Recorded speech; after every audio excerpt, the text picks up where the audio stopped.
Late night bites with friends? Already hard to beat. That first too hot bite of fries you couldn't wait for, followed by ice cold Pepsi. Now that hits different. Suddenly, the energy kicks back in, the night goes longer, and the laughs don't stop. Because Pepsi brings out more flavor, more fun, and more of the moment. Food deserves Pepsi. Grab a Pepsi Zero Sugar today. When you need to build up your team to handle the growing chaos at work, use Indeed Sponsored Jobs. It gives your job post the boost it needs to be seen and helps reach people with the right skills, certifications, and more. Spend less time searching and more time actually interviewing candidates who check all your boxes. Listeners of this show will get a $75 sponsored job credit at Indeed.com/podcast. That's Indeed.com/podcast. Terms and conditions apply. Need a hiring hero? This is a job for Indeed Sponsored Jobs. Welcome back to another edition of the Disney Dish Podcast with Jim Hill. It's me, Len Testa, and this is our show for the week of Schmurz Day, August 24th, 2026. On the show today, a D23 news recap. Then in our main segment, Jim gives us the history of Hollywood Studios' Ewok Village, which opened ahead of Star Tours on this day back in 1989. Let's get started by bringing in the man who sleeps better naked and wishes the flight attendants would understand. It's Mr. Jim Hill. Jim, how's it going? I, again, took the red eye home. I know, that's why I did it. That's why I said it. From D23. And mind you, I woke up with my lap full of complimentary snacks. Evidently, that's how they were proactive. It's like throwing fish to seals, though. It's like, look, he looks like he could use a treat. There we go. But glad to be home. It was an interesting week out in LA, which we will discuss at length on today's show. Can't wait to talk about it. But first, Jim, and speaking of thanks, let's thank everyone who subscribes to the show over at patreon.com/JimHillMedia, including Jay Feely, Adam Edelstein, Kyle Knapp, Linda Braley, Brian Fleming, and Donald DeVoe. A lot of familiar faces there. Jim, This is Disney's chief synergy team trying to launch a Magic Kingdom food festival for Piston Peak. Menu items they're researching include Luigi's Licorice Tires, Fried Green Maters, and Luxo's Heat Lamp Special of the Day. True story. If they don't do those last two, Fried Green Maters is a gimme, right? I mean, come on. Right. Oh my God, yes. Don't insult us all by saying you haven't thought of it. Exactly. All right, Jim, on to the news. Folks, the Disney Dish News is sponsored by BeOurGuestVacations.com from our friends at DVCRentalStore.com. All right, Jim, D23 roundup. Let's start with the international parks. Over in Disneyland Paris, we heard Space Mountain is returning to its original From the Earth to the Moon theme. What do you make of that? Anything that makes the Columbia, the giant cannon outside, move like it used to back in, what was it, 95, 96? 95, very good. Yeah. There we go. Yeah, I'm completely for that. That's a wonderful idea. Yeah, I thought it was fantastic as well. And I think this concept or this theme of going back to before is something we're going to see in other D23 announcements. The other two bits of news out of Disneyland Paris. One is for the Lion King ride in Disney Adventure World. We're getting a Scar animatronic. Yeah. And Jim, if they do not have this animatronic say the words, "I'm surrounded by idiots," an opportunity. I don't know how that. I'm sure that sounds better in French too. All true. I also hope that given that supposedly Harrison Ford is coming back to do the Indiana Jones 4. What is it? The Myth of the Green Serpent. If they don't get Jeremy Irons back, exactly, missing an opportunity. So while you're on the phone, while you've got that iPhone out, exactly, make 2 calls. Yep. And then Jim, I forgot this in the D23 announcements. I think I must have blanked out over it, but we're getting a new parade in 2028 based on the power of dreams. Yeah. Once again, the infamous whale that Mr. Testa believes is backstage in the entertainment department. Landed on dreams this time. There we go. I mean, you could do the power of magic, the power of dreams, the power of celebration. The power of imagination. The power of imagination. Exactly. Just spin the wheel. Okay. 2 other bits of news out of the international parks. Shanghai is getting a Spider-Man land. Mm-hmm. And that looks to be the Web Slingers ride from DCA. Is that correct?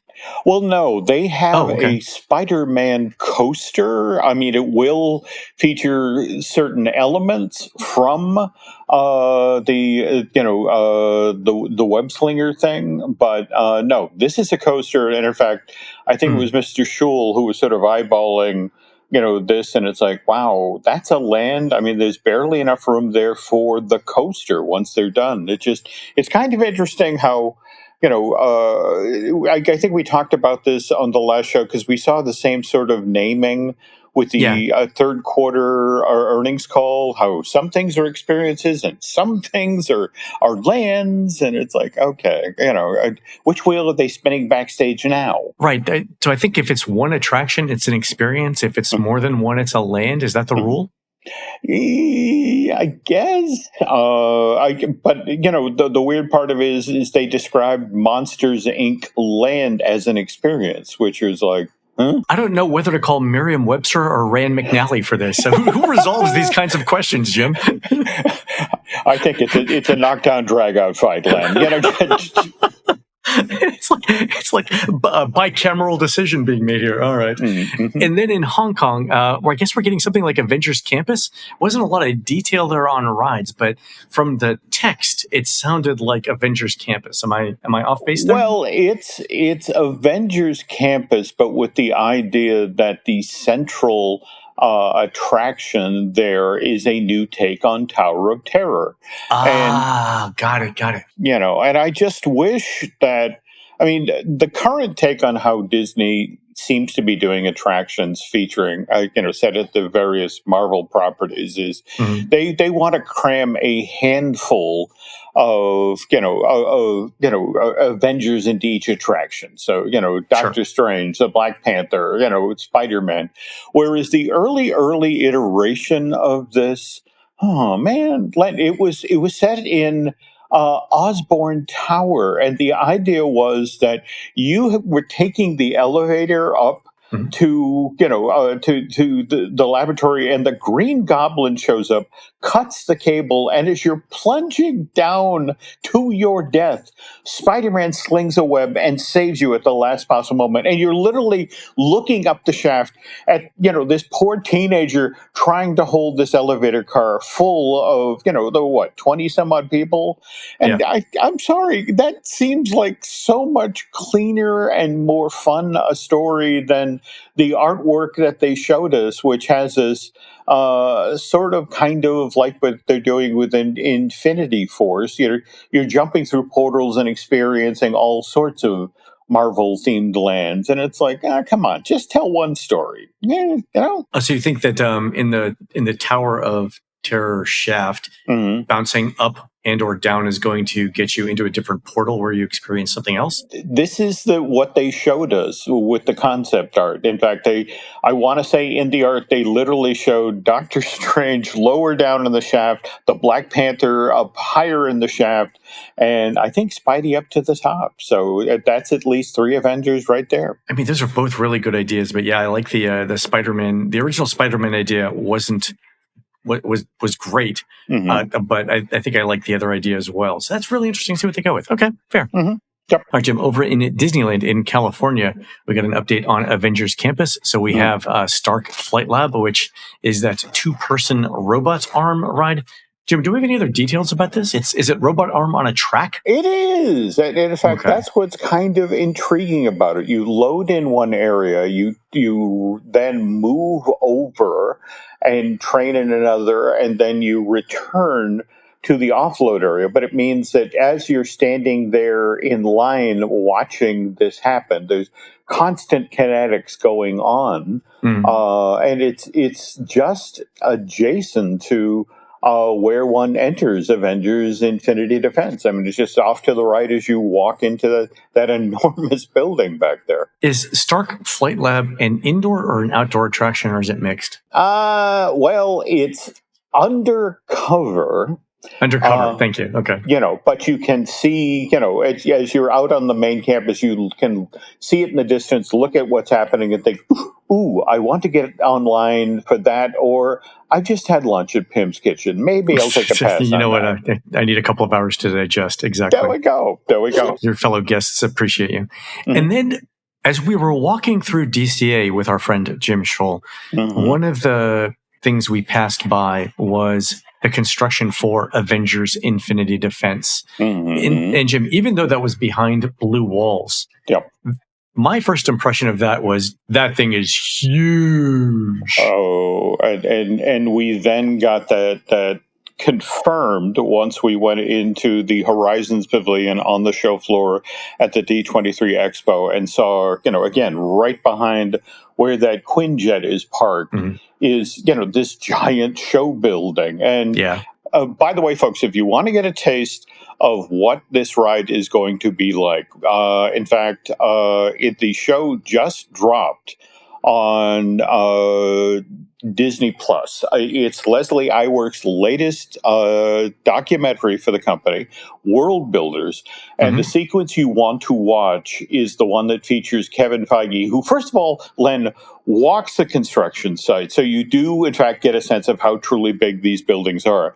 But they also show quite a bit of behind-the-scenes footage when they are, at Imagineering testing what this attraction will be like. And you do get a rough idea of a number of the scenes from this attraction, which, again, have you jumping through portals to do battle with King Thanos.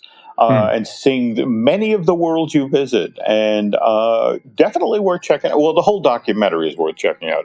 Leslie does her usual wonderful job, but you want a taste of what's going on with Avengers Infinity Defense, go watch World Builders. Fantastic. And I know that Disney's said that some of the locations we're going to be visiting in Avengers Infinity Defense is Asgard, Wakanda, and New York City. And I'm wondering, JetBlue connects all of those together? Is that how?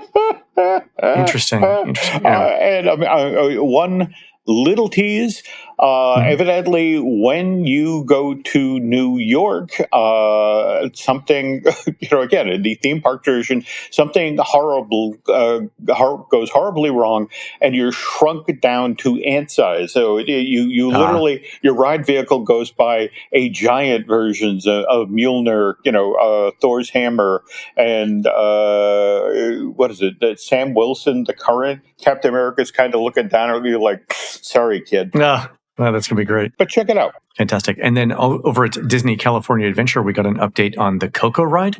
And the details here are that it happens after the original film, which is sort of like the premise of Tiana's Bayou Adventure. But it references back to Miguel's trip to the Land of the Dead during the boat ride. Yes. The other thing, again, that based on the artwork we were shown and the fact that, for example, there's a statue of Ernesto that's going to be placed in the public square that sort of sets up. And again, remember, that's Coco's great-grandfather, I want to say. Right. Just folks need to be ready. It definitely looks like the Paradise Garden area of DCA is about to get, a reskin, with the notion of it's going to set up the village, where the statue is placed. And then from there, you transition in around to the show building where the Coco boat ride is actually going to be presented, which is next to and behind the Incredicoaster. So they're going to use the Paradise Gardens area as a transition experience into the theme of Coco. That makes sense. We walked this last week. It looks like a great idea. No. And more to the point, given that, from August to early October, late October, when they do their musical celebration at DCA of Coco and Dias de Muertos. This is where they do it every year. So it's just, it's sort of embracing, the opportunity, the park has been taking advantage of for years now. And it's like, let's just give it more of a proper setting. Perfect. I'm looking forward to this. I think the theming is going to be excellent in that part of the park. Two other bits of news coming out of Disneyland. One is that we got a Pandora concept model released. And Jim, the thing that was impressive to me about this model is the architecture of the landscaping. It looks like you're in sort of a wave that is curling, but instead of water, it's made of rock. Yep. And that, we had a couple of Imagineers effectively confirm that when you come off of Hollywood Boulevard today, that when you make that first turn into that area where you go to ride Mike and Sully, or Monsters Inc. Mike and Sully to the Rescue. That's the street level view straight on with this thing. Right. The shot, the concept art that everybody's seeing, that's the point you enter to get that view. So this thing is going to take up a lot of real estate. It's huge, number one. Number two, the area directly behind that, I believe, is the bus turnaround and drop-off point, so that's going away. That's going away. Likewise, the old Hollywood and Dine, which, by the way, for Oogie Boogie Bash, this is where people are going to interact with Judge Doom this time around. So, yeah, going to be interesting to see how Oogie Boogie Bash handles that, further on down the line. And going back to the thing we just talked about, regarding transition experiences. One of the things that you, Jim, and I looked at when we were on Hollywood Boulevard was exactly how they were going to manage that transition from a Hollywood street to Pandora in the relatively small amount of space that they've got. I mean, the walking distance from Hollywood Boulevard to the entrance of Pandora can't be more than 30 or 40 yards. No. But on the other hand, that's a challenge. Yeah. If you eat the what do they call that? The Eastern Transportation Hub, I guess that's what they call it. Yeah. If all of that gets moved, to the other side of Harbor where the new transportation hub is being built, you suddenly get a lot of real estate. That's going to be one key thing to look at, though, is how they manage that transition. So absolutely. And then the last bit out of Disneyland, the last bit of news, and the one that surprised, I think, us the most, Jim, is that Disney announced a Tomorrowland redo, specifically mentioning going back to the hope and optimism of, I believe it was the 1967 redo. I don't know if they explicitly mentioned 1967, but past versions of Tomorrowland with hope and optimism. Yep. Jim, a couple of surprising things about this. One is you and I didn't hear anything about this until we actually were on the ground in California. Yeah, there's a part of this whole park's presentation at this D23 that felt like Josh D'Amaro, was sort of, all right, what do they want? What do the fans want? And obviously, we've been clamoring for Disney to do something with Tomorrowland, but that's the thing. This literally seems to be, okay, we're going to do something with Tomorrowland, but it's going to be hopeful and optimistic. Right. Yeah, we got no models, no plans, not a single piece of concept art, no timeline. We didn't even get a presentation slide. And I think I turned to you and I said, what we've got here is an intent to form a team to develop a proposal that will lead to a plan, right? But the other amazing thing about this is Disney then announced after D23 was over that this Tomorrowland redo is moving ahead of Pandora. Yeah. Okay, Jim, question the first. Yep. What? Yeah. How does that move ahead of Pandora?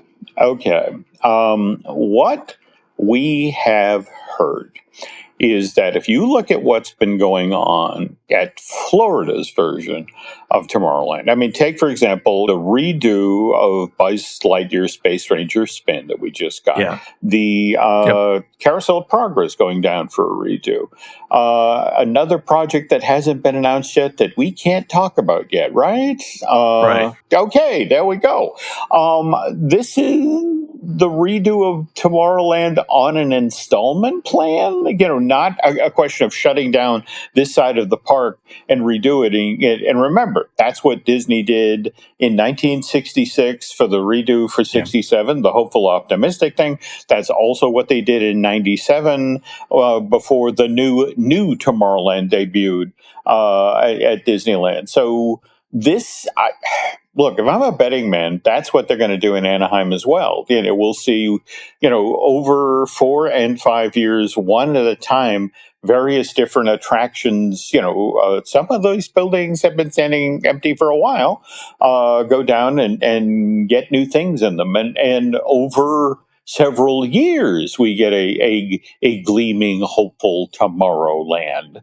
But why does this move ahead of Pandora? And here was my thinking. This is what I'm trying to figure out. Mm-hmm. The moment that Pandora opens, DCA gets another Lightning Lane single pass attraction that's going to generate tens of millions of dollars in additional Lightning Lane revenue. It's almost all profit. Mm-hmm. Tomorrowland has, again, no models, no plans, no concept art, no timeline, not even a presentation slide. Mm-hmm. Why does that? So we don't know how it's going to make Lightning Lane revenue. Mm-hmm. How does that move ahead of the cash that we have in hand with Pandora? What's the motivation there? What a friend at the studio explained to me is actually this is the best possible news for one James Cameron, who, remember, just recently, because Fire and Ash didn't quite make as much money as The Way of Water, or for that matter, the original Avatar. It's like, look, the Disney company is like, they like your films. We're committed to this whole series, which, remember, there are 2 more installments yet to come. So the notion is that we will get Avatar 4 perhaps in 2029, more likely 2030, and then the grand finale in 33, 34, if James is still with us. And so the notion is, look, it's an ongoing series. It will eventually come into the park. We will celebrate the film with this amazing attraction. And we just want to do it right. So, and it just also, not to belabor the obvious, but there are a lot of moving parts before they actually get all the land they need to make. Just the notion of you have to build that brand new parking structure which services people in the Southland, coming up from San Diego in the 5, and then you have to build your walkway over harbor that gets people from the brand new. Got it. Okay. All right. So so the Pandora construction affects things outside of the berm. Mm-hmm. Tomorrowland doesn't. Okay, that makes way more sense. Yeah. Okay. Yeah. Okay. All right, Jim, let's move over to Walt Disney World, and we're going to start at Disney's Hollywood Studios with a bit of a surprise announcement, and that's that Monstropolis is going to have a partial opening in 2027. And our guess here is that it's the Glob Theater show, shopping and dining first, then the door coaster at some point after that, likely 2028. What did you make of this? You got to applaud the genius of Disney in that it's like, well, dang, you're of course going to go to Monstropolis to check the land out and go dine at Harryhausen's and see what the shopping opportunities and the show in the Glob Theater is, and then a year and a half later, come back and ride the door coaster. You get 2 bites of the same apple. So, as somebody who has to buy a plane ticket to do this, I don't know if I'm all that excited about this variation of the plan, but face it, the door coaster is also huge, and it's well underway construction-wise, but that's going to need a test and adjust period, whereas the rest of this stuff, the fact that they would have it open next year for people to experience, again, enjoy and come back in a year and a half to ride the coaster. That's what I think this is. The door coaster is new ride technology for Disney. And there's a little bit of a risk that if you wait until everything is done to open the entire land, that the delay of that one thing puts off the time that you can start earning back merchandise money and dining revenue and things like that. No.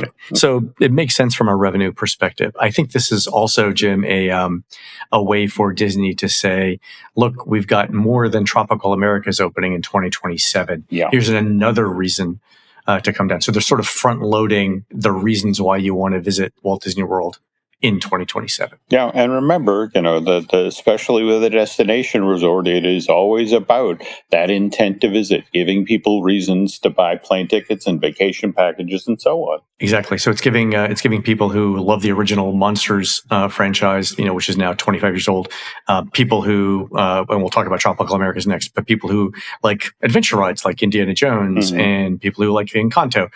Everyone who likes a Disney thing has a reason to visit in 2027. That makes sense to me. Sure. All right. And speaking of Tropical Americas, let's talk about that. We got a name for the Indiana Jones attraction. Yeah. How do we feel about the myth of the Jade Serpent? Is that right in there with the Raiders of the Lost Ark or Temple of Doom? How do we feel about that? It is. I like it. Myth of the Jade Serpent, because it's serpents always sound a little bit threatening or menacing, and then Indiana Jones in there. Yeah, it sounds good to me. I don't know if his name is what is it, the Crystal Skull? I like Jade Serpent a little bit better. Yeah. They Tokyo. Well, again, we don't know how that name sounds in Japanese, but yeah, it'll be fun. A couple of interesting things that Disney's mentioned about this ride. One is they're using Harrison Ford himself as a model for the animatronics. That's new, fantastic. No, that is new, and it's worth noting that Harrison was originally supposed to voice the version of this attraction that opened in '95 at Disneyland, but there was a misunderstanding related to the Super Bowl that year, and the halftime show for that was entirely about the brand new Temple of the Forbidden Eye, and Ford effectively locked away, and they had to get a sound alike. So the fact that he's not only lending his likeness to the attraction, which again they got close, but they had to be careful about using his likeness because he hadn't signed off, and they used a sound alike. So this is kind of huge. He's coming back to do the character. And we also got a little bit of the story behind the ride, and that is that Indiana Jones is visiting a Mayan temple related to Sukan, the protector of caves, the serpent god. And Jim, let me just say here, I was wrong about this. I thought it was going to be another Mayan serpent god, Kukulkan.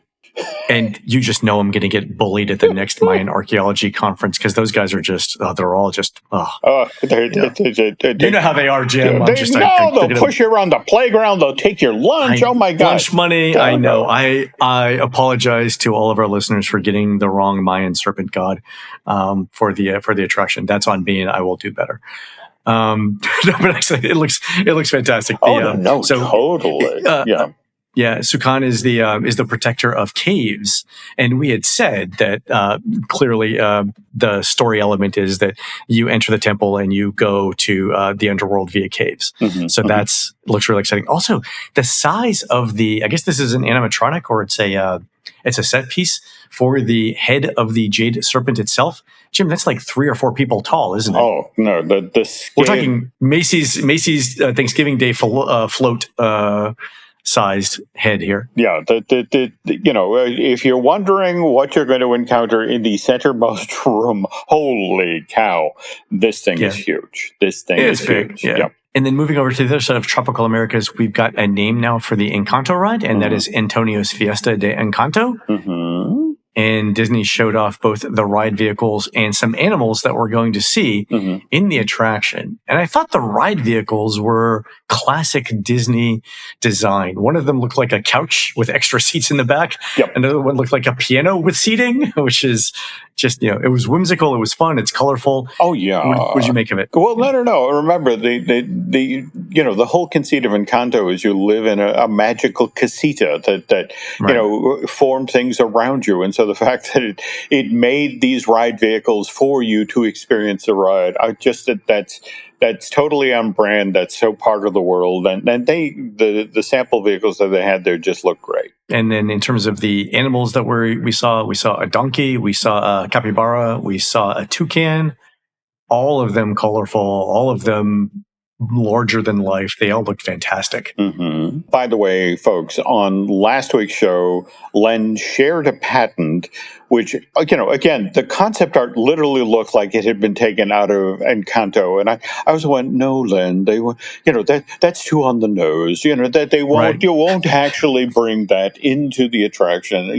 This is what Disney does. And so, let me. It's a black and white line drawing in the patent application, and then when Disney shows the slide for the Encanto ride, it's the full color version from the patent. That's it exactly. Right. So I'm sitting here choking down my piece of humble pie. I was wrong, but man, that the image they showed in full color of you, moving up the stairs in your ride vehicle, heading into Antonio's room, which again, just remember, he's the one who got the ability to talk to animals. That's going to be a killer room in this attraction. It's going to look great. Yeah, just fantastic. I'm really excited about this. I think there are a lot of special effects that we haven't seen on both the Encanto ride and the Indiana Jones ride as well. That are just going to be mind blowing when we get to see them in person. Yep. All right, Jim, let's pop over to the Magic Kingdom and start talking about Piston Peak. So a couple of interesting things here. From the announcements that Disney released, we now know that Piston Peak is canonically in Frontierland, which means it's not its own land. And also we have a name for our spinner ride, which is Miss Fritter's Daredevil Spin Along. The surprising thing to me here, Jim, was that it looks like Mater's Junkyard Jamboree or Alien Swirling Saucers. And we had seen patents that had indicated it might be something else. What do you make of that? The perfect lunch combo. That first bite of your favorite sub, followed by ice-cold Pepsi. Add a couple of friends, and now that's next level. Suddenly, the laughs get louder, the stories keep flowing, and the food tastes better. Because Pepsi brings out more flavor, more fun, and more of the moment. Food deserves Pepsi. Grab a Pepsi Zero Sugar today. When you need to build up your team to handle the growing chaos at work, use Indeed Sponsored Jobs. It gives your job post the boost it needs to be seen and helps reach people with the right skills, certifications, and more. Spend less time searching and more time actually interviewing candidates who check all your boxes. Listeners of this show will get a $75 sponsored job credit at Indeed.com/podcast. That's Indeed.com/podcast. Terms and conditions apply. Need a hiring hero? This is a job for Indeed Sponsored Jobs. The new Red Bull Dragonberry Energizer is now at McDonald's. Made with freeze-dried dragon fruit. And made to lock in. The all-new Energizer, now at McDonald's. Well, according to Mr. Schul, what it actually is the Cars Road Rally ride from Walt Disney Studios Park in Paris, or as it's called today, Disney Adventure World. It's that ride system that actually is coming stateside, and because there is no swing and sway thing, the thing we get on Aliens, Swirling Saucers, or Mater's Junkyard Jamboree, this is just you in a Cars Land-esque vehicle just spinning around while Miss Fritter belches the smoke and fire. It looks like a lot of fun, but man, I'm not going to lie, folks. When we were standing there looking at the model of Piston Peak, just the size of this thing. It's huge.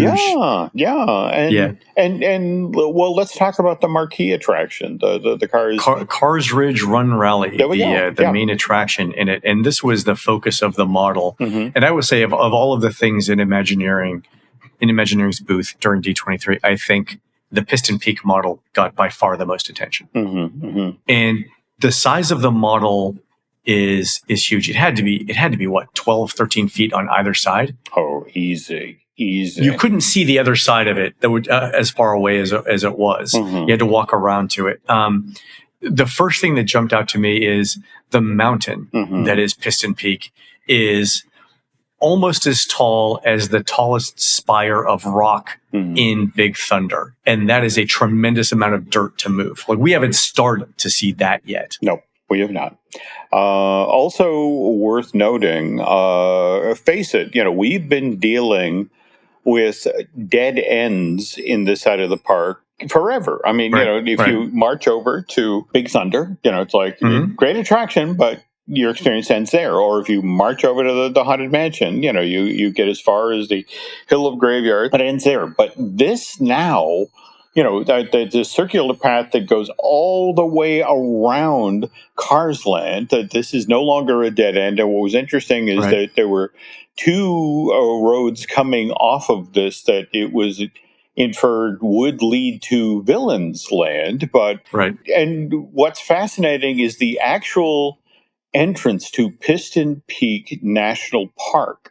The weird thing is that if you look at the road and then you look at where, for example, the Haunted Mansion is positioned, they're going to plant a forest, a group of trees between the entrance to Piston Peak National Park and the Haunted Mansion, with the idea that, on the other side of this thick glade that you can't necessarily see through is the Haunted Mansion. So, that's the other thing, is that the park that you know and love, whether it's, the end of Frontierland where Pecos Bill and Country Bear are still going to exist, but right across the way, and in that case, right across a water feature and some boardwalk is, a lot of the track for Cars Ridge Run Rally. One of my favorite memories from D23 was on Friday Saturday, when they had released the model, and you and I were standing in front of it trying to figure out where the walking paths were. And we asked an Imagineer that was inside the ropes to explain to us the ingress and the egress of the land itself. And that Imagineer's eyes lit up. Like that must be the thing that they worked on specifically, the transition experience from one part to another, because they walked us through okay, if you crouch down and you look through the trees, you're at street level, this is what you're going to see. And we walked around the model, looking at the different ways you're going to come in and out. And the thing that amazes me about this is the entrance to Cars Ridge Run Rally is not going to be a direct walk from the path of down Liberty Square into Frontierland. No. You have to, it's sort of like a J curve or a dogleg to get into it. And that's just going to make you feel like you're more and more in the land itself, right? You're more in the moment. That was a great design decision. Oh, no, absolutely. Yeah. Just the one caveat we got from a number of Imagineers that, just like, look, and I'd love to go over to the Disney tree farm now to see what they have, sitting over there in inventory. But it's just that, the word of caution was like, look, we're going to have this open, but it's going to take a couple of years for the trees to get where we want them to be. But once the trees grow in, you will genuinely feel like you're in a national park. Not for nothing, too, but trees create shade. They do. They do. Fantastic. Yeah. It looked really good. That model was very, very impressive. Yeah. Congratulations to the team that's working on it. All right, Jim, let's talk about Villains Land, because this was the other big thing in D23. We did get a bit of detail about the background story for the land. Would you like to explain that to our listeners? Okay. So again, you've seen a Disney film. You know about a wishing well, right? Well, what would happen? The Imagineers wondered if the person who got access to a wishing well wasn't a nice person, like maybe a villain. And when they made their wish, they corrupted the well, and all of the magic from the well then seeped out and corrupted the land around it. One of the only things they showed us, in the actual Horizons Pavilion were the trees. The trees. And again, these are classic Snow White running through the forest, scared as hell trees. They all look weird and mysterious, but that's what you're going to evidently find as you enter the land and then encounter the two rides we now know about, yes? Two rides we know of, right? And so this is one is the Maleficent coaster, and the other one, the Dark ride, is now a Sleeping Beauty / Magic Mirror ride. But before we talk about those real quick, I want to go back to this idea behind the land and the wishing well. The first time I heard about this was when I landed at D23. So I got in on Tuesday, I think, and they made the announcement on Saturday. So like Tuesday afternoon, your phone was blowing up. My phone was blowing up. We started to get more details about what was going to be announced. And the first thing I thought was, man, that's just a great idea for a story. Yeah. Like that is a great 2-sentence summary or 1-sentence summary of what the land is. Very, very creative there. Love the idea. And you can do a lot with that. So whoever came up with that, whatever team came up with that, can't think of anything better. But the other thing was the Maleficent coaster. So we got confirmation it is Maleficent. The interesting thing from my perspective at the D23 announcement was the team that's working on this said it is going to include elements that have never been done before in the park, and left it at that. Yeah. And let's just think about that, folks. This is a coaster. What is it that a coaster in a Disney park has never done before? Even in the Magic Kingdom, we have Tron as a launch coaster. So launch coasters are not a first. Yes. Right? So perhaps a loop, inversion, drop track are all things that have never been done and I'm not saying that those are those things. No. But those are the kinds of coaster elements that we haven't seen in the Magic Kingdom. And the other thing, if we now pivot to the Magic Mirror ride, what's kind of interesting about what they've shared so far is where Maleficent is up. It's a coaster. You're going to race around a track, you're going to go up. Whereas the Magic Mirror ride, you're going to go down, as in you're going to go down into the dungeon, into the catacombs.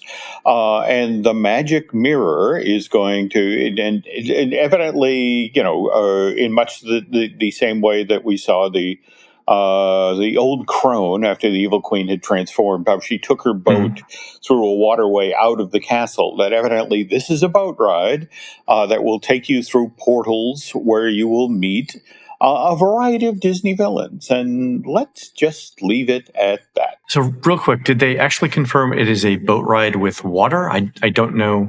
Did they say that? That's an interesting point. Yes, they did. This is the problem. I'm trying to keep straight in my head the things that we were told publicly and the things that we were told off the record. That's where I'm going with that. There we go.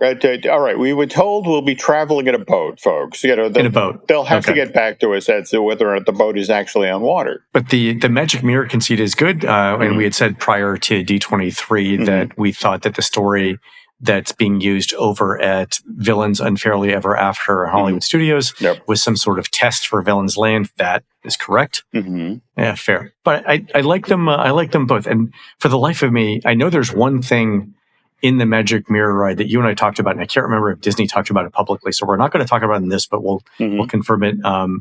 We'll confirm it. You and I'll talk about it afterwards. Okay. All right.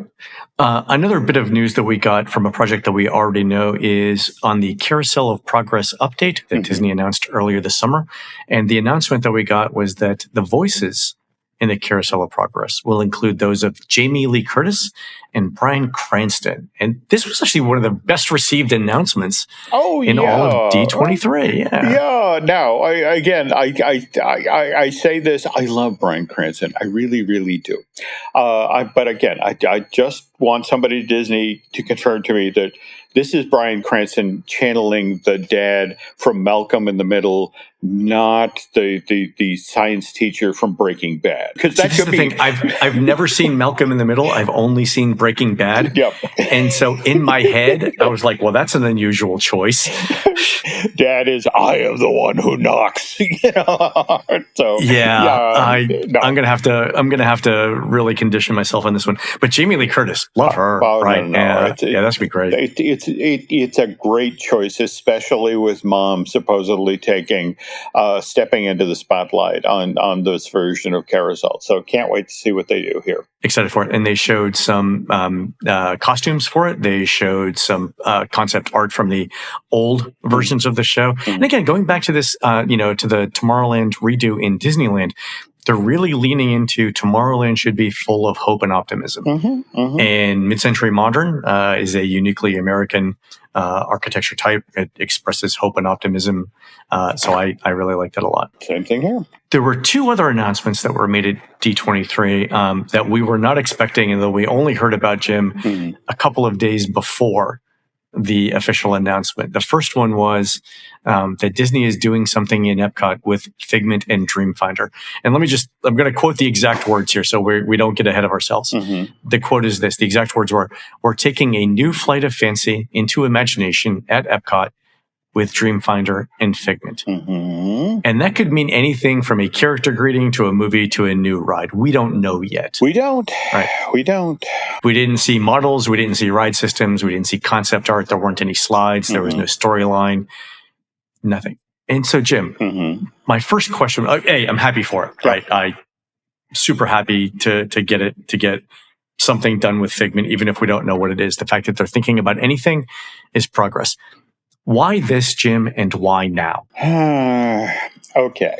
As it's been explained to me, and we've talked about this on the podcast, Figment had moved annually, easily, $500,000 worth of plush. And that was back when plush, you could get yourself a nice plush. Plush was 10 cents. Yeah. Now we're talking about tens of millions of dollars. Figment is the mascot for many festivals. Oh, yeah, right? No. Festival of the Arts. Every year there's a new popcorn bucket, T-shirts, spirit jerseys, magnets. This is a proven cash generator for the theme park.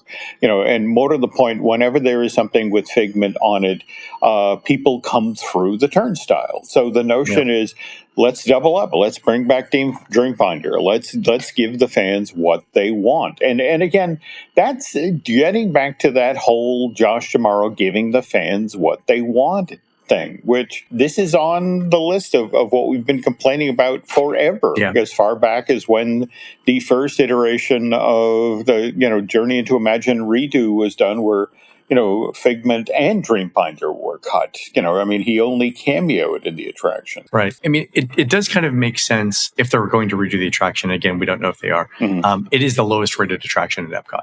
So this could be a way to not only improve the satisfaction scores of EPCOT, make it more appealing to parents with small children, but also if you think about the theoretical capacity of that ride, which is probably 2,000, 2,500 people an hour, versus the operational capacity, what it's actually doing, which is probably less than half that, right? By redoing the attraction, you get more operational capacity in the park. And you also replace the lowest rated attraction with something better. Absolutely. For me, what I think will be fascinating about this project is this is a journey into imagination redo, of the late 2020s, early 2030s. And it just, given what works in the park today, I'll just be fascinated to see what the parts are of this, whether we get an Anna and Elsa style meet and greet. So, you can move a couple hundred people through that space and all of them get that moment with, Figment and the Dreamfinder, likewise, what sort of ride would you do today? And would it comment or recreate, the original attraction, or, we go in a different direction? And also, remember the original Imagination movie had nothing to do with the attraction next door. Making Memories. It was sort of to Kodak, the sponsor, right? So do we get a new film? Yeah. Do we get a new ImageWorks? Do we get a new ride? Who's going to play Dreamfinder? Right? There's a lot of A lot of questions A there. lot of questions. This announcement surprised me so much that as soon as the words came out of, it was Thomas Maslam who said it, right?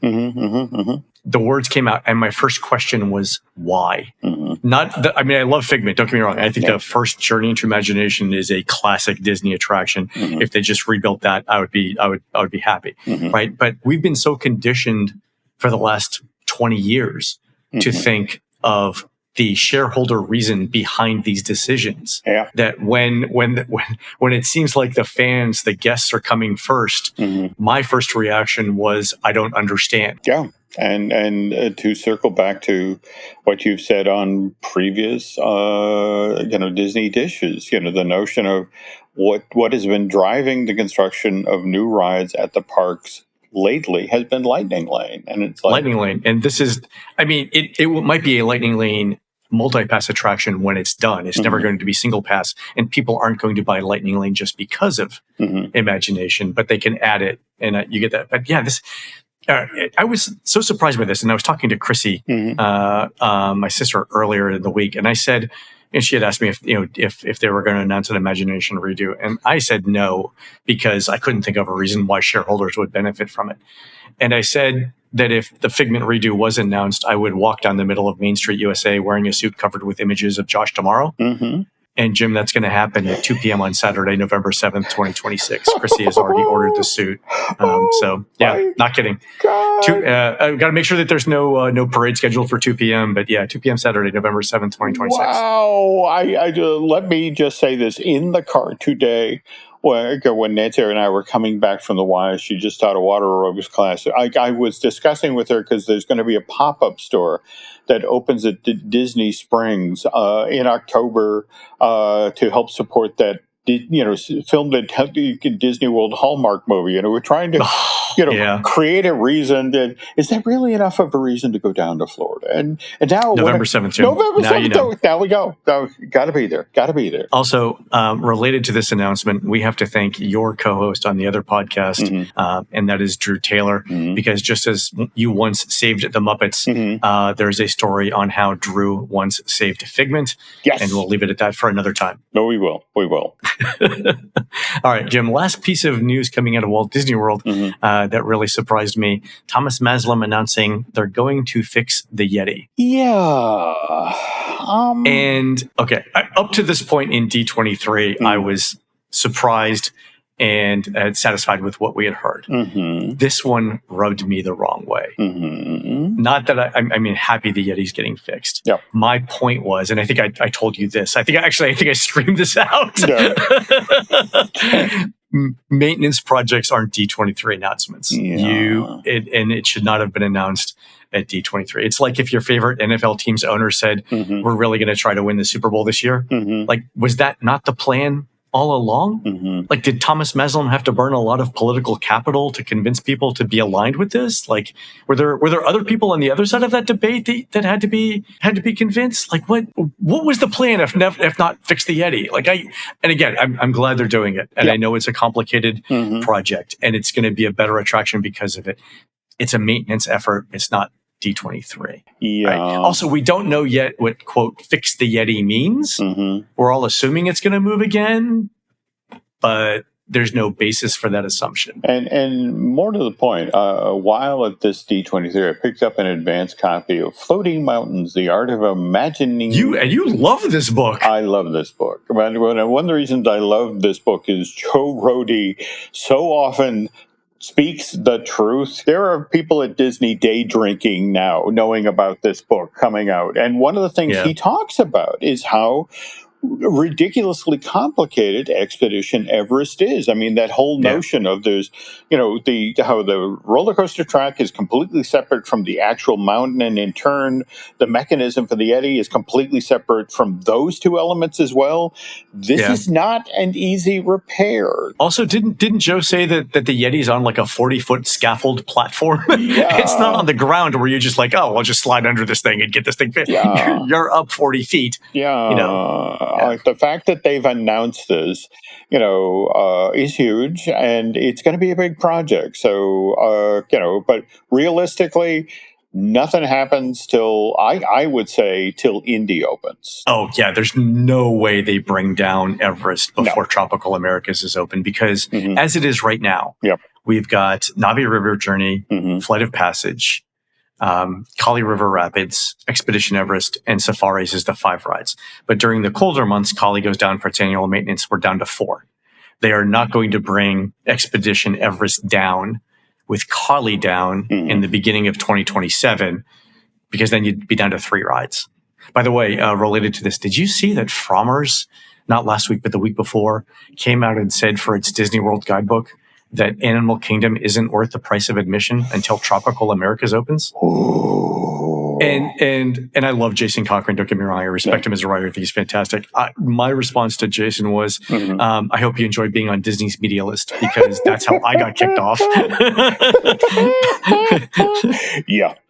Hope you had fun. Anyway, we join the club. We have jackets. Come on. Yeah. So a couple of other things that weren't said there. So we didn't get a date for Yeti. We didn't get a date for Imagination, which I get. We didn't get, not only didn't we get an opening date, we didn't get an opening season or half year for Tropical Americas. Yeah. I was expecting to hear that. Yeah. I same thing. I mean, what's kind of fascinating though is, we certainly weren't expecting that Monsters Inc. Land at the studio would be opening in 2027, but we were expecting at least the Encanto part of Tropical Americas being open in some way next year. So, I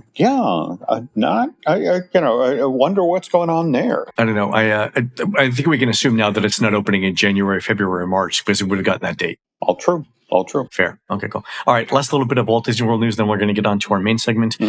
Jim, did you see that Caribbean Beach has joined the airport luggage service for Walt Disney World? Interesting. First monorail. Yay! That's great. Okay. Yeah, fantastic. Also, Christina has given us information on the food and wine menus that have been announced.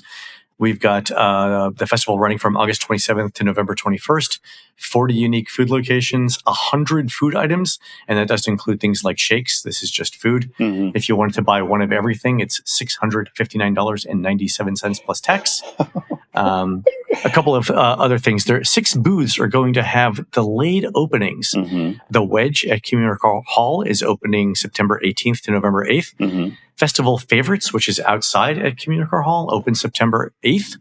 And then Coastal Eats, Earth Eats, India, and the Alps all open on October 2nd. So we're getting a little bit of a staggered start there. What do you make of that, Jim?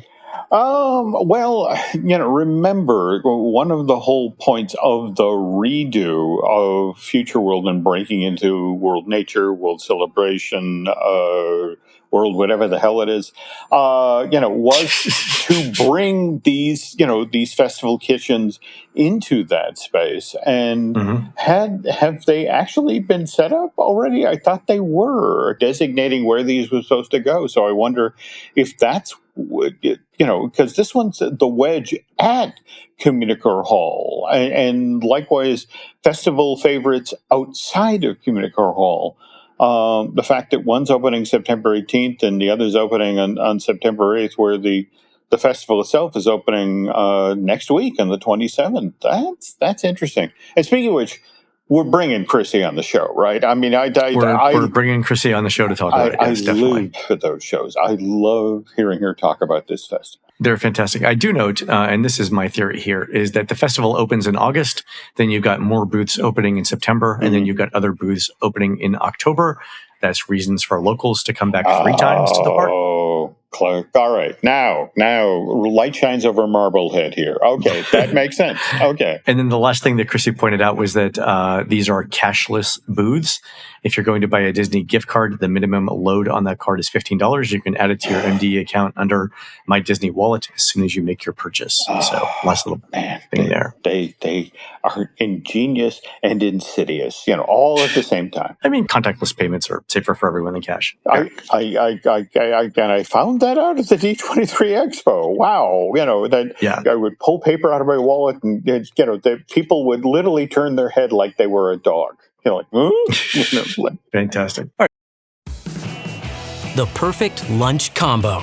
That first bite of your favorite sub, followed by ice-cold Pepsi. Add a couple of friends, and now that's next level.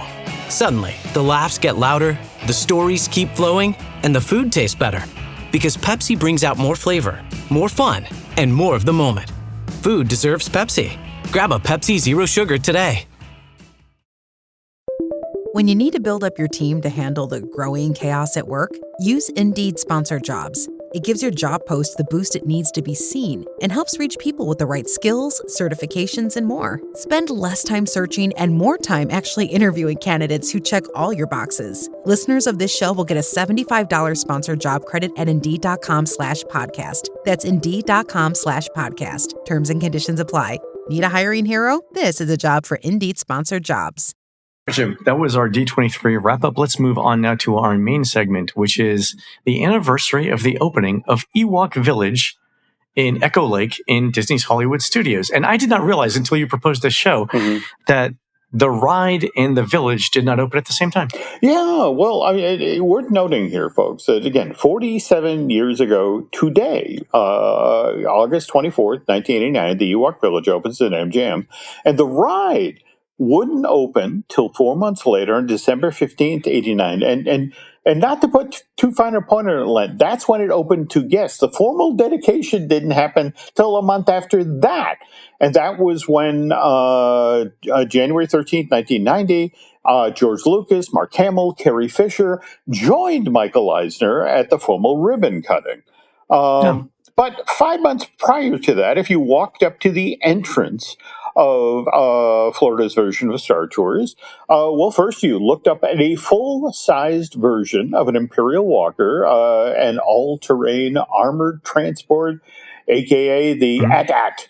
And by the way, Len, it is the canonical height that all the walkers in Empire Strikes Back and Return to the Jedi were. That's over 20 meters tall. Oh, I didn't know that. Okay, so that's correct. Yep. And by the way, the head-mounted cannons on this particular Imperial Walker would periodically fire using the sound effect from the film, but instead of killing civilians with a laser blast, visitors to Disney-MGM were spritzed with a cooling spray of water, which was lovely in summer.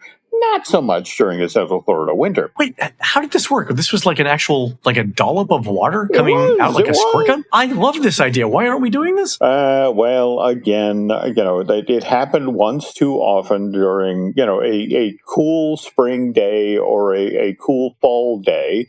And this is why this physical effect got turned off. But then just to the right of this full-size walker, high in the trees, in the extended exterior queue of the Disney World version of Star Tours, was the Ewok Village. And what was cool is if you visited this area at night, not only did you see the flickering lights coming from, seemingly fires inside of these huts, but you could actually hear the chanting of the Ewoks up in the trees. Did these effects still work? They can when they want to turn them on. This is all fascinating. I don't remember any of this. Okay, all right. To be fair, when this opened, it was my pre-medicated days. So, okay, go ahead. There you go. Now, speaking of opening, the original Star Tours opens in Anaheim in January of 1987. And guests, when they step into the queue of that version of this motion-based simulator attraction, they are entering the Star Tours Tomorrowland spaceport. In fact, as soon as you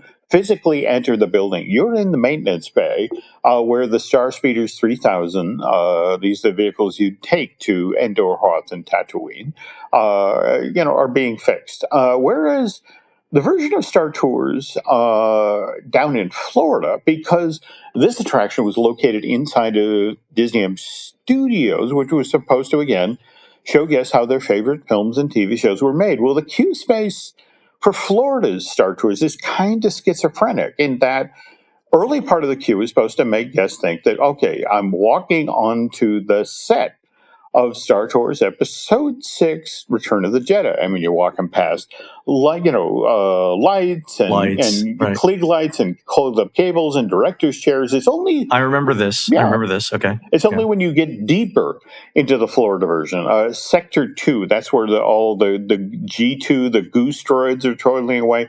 This is when you're supposed to formally be immersed in the world of Star Wars. But interesting little side note here. After Star Tours was such a hit at the original Disneyland, a decision was made that clones of this motion-based simulator would be built down in Florida, over in Tokyo, and eventually open in France as part of the then still under construction Disneyland Paris resort. But Len, here's the thing.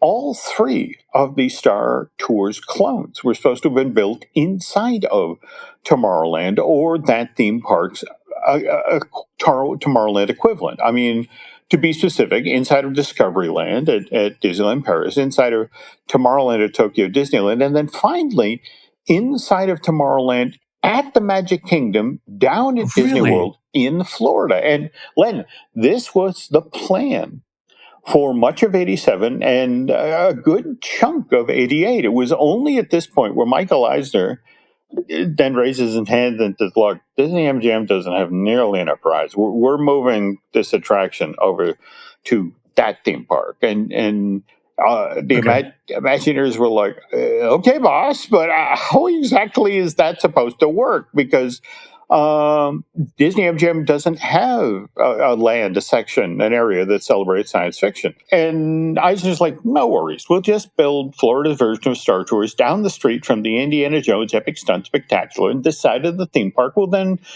be a celebration of George Lucas. I mean, as flimsy a rationale as that is, it's not. Xandar is canonically part of World Showcase, right? There are more tenuous fibers on which attraction stories are built. Go ahead. No, absolutely. But what's interesting about this is there was a time when the Backlot Express, and by the way, that's the quick service restaurant between the arena that houses the Indiana Jones Epic Stunt Spectacular and the Star Tours show building. Why didn't we get that? Well, that's genius. Yeah, but it was supposed to be themed to look like the warehouse at the end of Raiders, where they stored the Ark of the Covenant. Why didn't we get that? Well, okay. What happened there is somebody raised their hand and is like, let me get this straight. I'm eating my cheeseburger potentially next to a crate that's filled with, unimaginable evil. Maybe not a good idea. I mean, have you seen what's in the hamburgers? Why is this a concern, Jim? And by the way, there was evidently, there was initially an explanation or an exploration of, well, all right, we'll expand it so it's a building full of things that celebrates the films of George Lucas. So that, it's like, in one crate they'd have props from American Graffiti, and in another thing, they'd have one, from Willow and that sort of thing. And ultimately, it's like, let's just go with generic prop warehouse, and that's where we landed. Still a great idea. Okay. But all right. The other thing to help reinforce that, this theme park's science fiction bona fides. I mean, it's worth noting that right across the street from where, Star Tours was located was where we got the Sci-Fi Dine-In Theater Restaurant. That opened in April of 91. That's 17 months after the Florida version of Star Tours. Really? Okay, so Sci-Fi was designed to reinforce the fact that Star Tours belongs there, science fiction. Yeah. I didn't know that. Oh, that's okay. Yeah. That makes total sense. But it could have gotten better, because in November of 1990s, Disney announced that they had cut a deal with the Sci-Fi Channel, which, by the way, Len, had its corporate headquarters in Boca Raton, Florida. So just shy of 200 miles away from Disney property. And they were in regional markets at that point, but they were about to launch as a national cable channel in 92. And the deal that Disney cut with the Sci-Fi Channel is, bring your corporate headquarters to Disney-MGM. Shoot your shows here. And, hold on, wait, Jim. Jim, does every executive have to walk from their car to the offices in a Bigfoot suit? Like, just barely in view of the guests every morning? That would be Go ahead. So cool. Synergy, guys. Yeah, go ahead. Well, the other thing they were going to do to make sure it was a synergistic effort was that they were going to build, Disney was going to build for the Sci-Fi Channel a UFO-shaped building. And of course, why not? And of course, put it on the tram tour route. So even better. Can you imagine at night they could have the lights flickering on the UFO? No, it was an amazing idea. But this was announced with much fanfare in November of 1990. And again, they were planning to launch the cable channel nationally in September of 92. Sadly, spring of 92 is when Disney opened the Disneyland Paris resort. There were financial issues, and it was a chilling effect on the rest of the company. And to be honest, the building was designed, but construction was never, ever, never ever went forward. And it just kind of breaks my heart because that would have been so fun. But anyway, I hate to blame the French, but oh boy, okay, all right. There we go. All right, now back to those lovable Ewoks. In fact, that's how they were described in the film that was shown in the Star Tours maintenance bay. Len, quick question. Were you aware that the Ewoks were, George Lucas actually based them on the Viet Cong? I did not, but I totally see that now, actually. Because they're fighting in the jungles, they're fighting in the forests, right? Yes, but more to the point, there is a very famous photograph from the early days of this conflict. In fact, it's from 1963. It shows a U.S. helicopter returning from a patrol, and sticking out of the fuselage of this thing is an arrow. And the pilot... And I know the photo, yeah. Yeah, and it's just that they were flying over a rice paddy south of Saigon. They took fire from a local who was wielding a bow and arrow. And this got printed in newspapers around the globe, as if to, how absurd. Look at how primitive these people are. They actually tried to take down a helicopter with an arrow. And then... See, and my thought would have been... We're not going to screw with these people because they are very determined. They're willing to fight us with bows and arrows. That is a dedicated adversary. No, totally. Yeah. And in fact, if we jump ahead to April of 75, the other helicopter photo that's famous from Vietnam, the people on the rooftop of the American embassy trying to get on the last helicopter out of Saigon. So this is the aspect of the Viet Cong that fascinated George Lucas. Again, as Len just said, small but dedicated group of people using crude weapons who, took on a far better armed enemy and took them down. And that's, if you look cold-bloodedly at, the rebellion taking on the empire, it's like, okay, I can see that. But interesting thing, early script for episode 6 didn't take Luke, Han, and Leia to the forest moon of Endor, but rather to Kashyyyk, which is the home planet of the Wookiees. Really? Yeah. So this is the early version of episode 6. Yeah, and where this gets interesting is George decides it's probably a better story if the Empire is taken down by a bunch of teddy bear-sized creatures rather than a bunch of full-sized angry Wookiees. What an interesting decision! Wow. Okay. Well, there's some other external factors there. I mean, first of all, Ewoks are cuter than Wookiees. Okay. That's a personal preference, sir. Okay. All right. There's no kink shaming on the show, Jim. Okay. And the folks at Lucasfilm actually felt that Return of the Jedi merch would sell better if they featured those lovable Wookiees rather than, those lovable Ewoks rather than the Wookiees. Gotta say, though, from a story point of view, not a popular decision with Lucasfilm senior management. In fact, Gary Kurtz, who produced the original Star Wars, as well as its sequel, Empire Strikes Back, was so dead set against replacing the Wookiees with the Ewoks in Return to the Jedi that when Lucas insisted on the change, Kurtz actually resigned from Lucasfilm and then went He produced The Dark Crystal with Jim Henson in 1982, and then followed that up with Return to Oz for Disney in 85. And look, not to tell tales out of school here, Kurtz felt that there were additional factors impacting George's decision. George and his wife Marcia, a legendary film editor, Right. Marcia Recently passed away. Yes, she did, and she was a huge part of why Star Tours did as well as it did. But they were in the process of separating and would soon be divorcing, and George looked at the potential of Ewok merchandise and knowing that he was going to have to pay a lot of alimony very soon. So evidently, there's a lot of folks who believe this decision wasn't made from a story point of view. This was made for a money-making point of view. And remember, Return to the Jedi goes out into theaters May of 83. George and Marcia separate the following month, June of 83.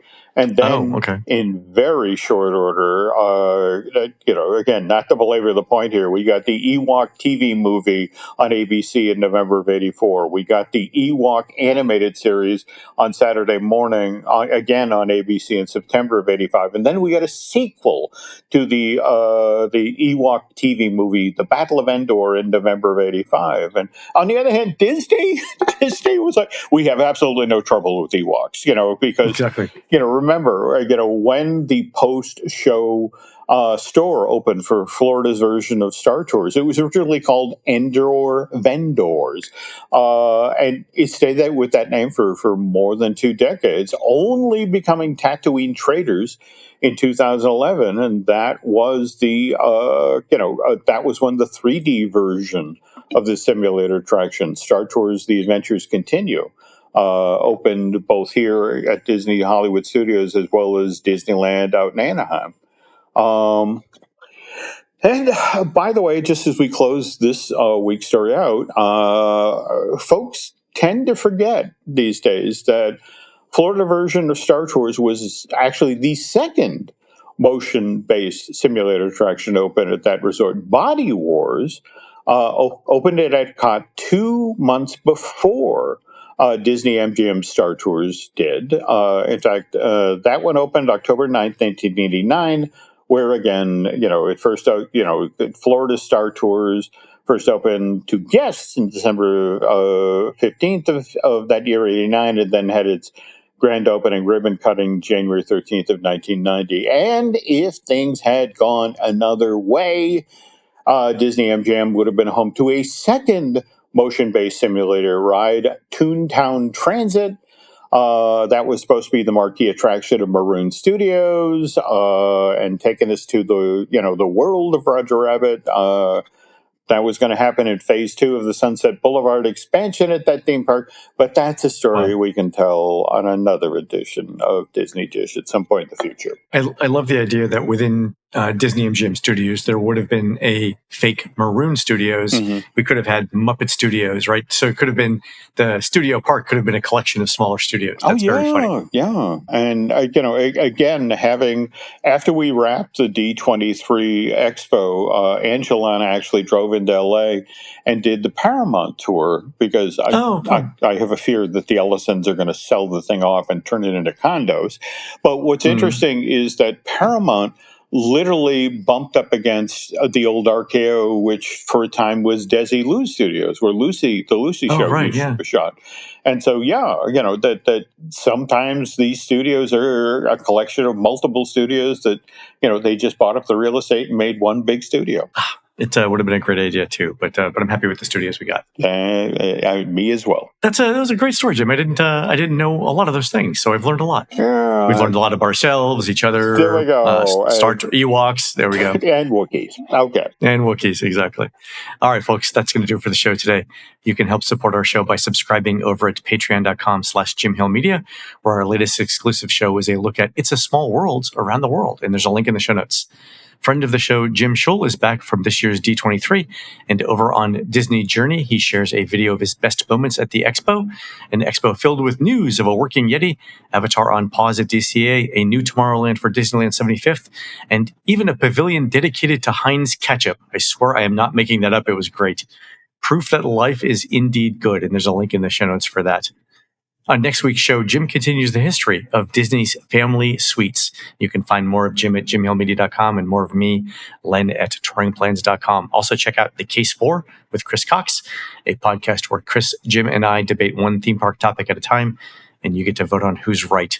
Were produced spectacularly by Eric Hersey and David Gray, leading the ceremonial event opening bike ride at the 2026 Neola Hoodoo Days, raising money for the Neola Betterment Apartments Tornado Shelter this coming Labor Day, September 5th through the 7th at the Neola Area Community Center, that's on 4th Street, in beautiful downtown Neola, Iowa.